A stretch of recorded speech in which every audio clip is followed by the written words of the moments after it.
sundara travels இது மனிதனை கலக்கும் travels. ஹலோ மக்களே, இந்த பாட்டு கேட்கும்போது உங்களுக்கு என்ன தோணுது? இந்த பாட்டு கேட்கும்போது நம்ம கவர்மெண்ட் பஸ்ஸோட நிலைமை இப்படிலாம் இருக்குன்ட்டு பாருங்கள். ஒரு பஸ் முந்துறேன்னு சொல்லிட்டு இன்னொரு சென்ட்ரல் மீடியனில் போய் ஏற்றி வண்டியை ஓட்டிகிட்டு இருக்காரு. அது 6 கிலோமீட்டரில் கோவையில் தான் நடந்திருக்கு இந்த சுவாரஸ்ய சம்பவம். இதெல்லாம் பார்க்கும்போது ஒரு கம்பளை கராத்தே பழகிருப்பா. அதே மாதிரி டிரைவர் மட்டும் தனியாக கற்றுட்டு வந்திருக்காரு போல இருக்கு. நல்ல வேலை பயணிகளுக்கு எதுவும் ஆகலை.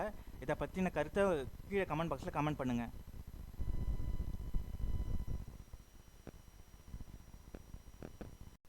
என்னங்க சிவாஜி இப்படி ஆயிடுச்சுன்ற சிவாஜி பட டைலாக் தான் ஞாபகம் வருது. இந்தியாவோட நிலைமை யோசிக்கும்போது, இந்தியா சவுத் ஆஃப்ரிக்கா மேட்ச் பார்க்கும்போது டெஸ்ட் மேட்ச்லேயாவது தோத்துட்டாங்க. அட்லீஸ்ட் ஒன் டே மேட்ச்லையாவது ஜெயிப்பாங்கன்னு நினச்சா 3 ஒன் டே மேட்ச்லேயும் கோட்டை விட்டுட்டாங்க.